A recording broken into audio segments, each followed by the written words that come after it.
This is what Mag say. Punta tayo dito sa labor. Sa labor NLRC Banawe. Magpa-file tayo ngayon ng complaint dahil sa 13-month natin na hindi nabigay. 13-month overtime phase, sasama ko na rin. Pati yung reinstatement. So ito yung tamang place kapag-complain. Para medyo may laban naman tayo. Kasi kung sila lang nakakausap, ginigiit nila. May ginigiit kasi sila eh. So dito tayo magpa-file ngayon. NLRC Banawe. So ang unang step humingi muna tayo ng PAW advice para maihayag natin kung ano yung mga labor complaint natin, and then mag-a-advise sila tungkol sa next step. So next step kukuha tayo ng form.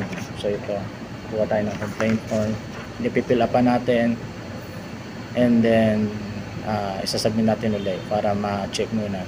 Saka natin ipipile sa may SENA window. So sulatan ko siya.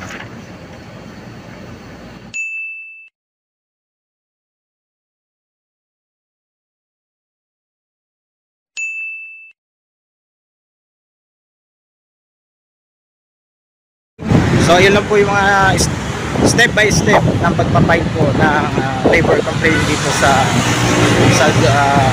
NLRC Dole dito sa Banawe. So the next time. Good day.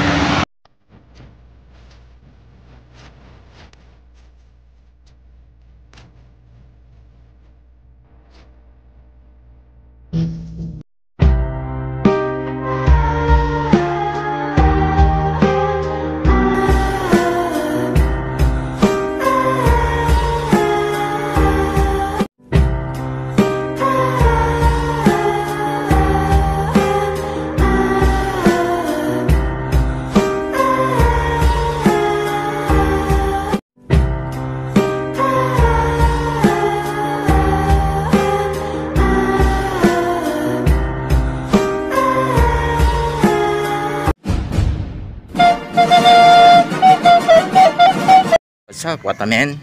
This is the day na pupunta tayo ng labor ngayon. Ngayon po ang hearing natin.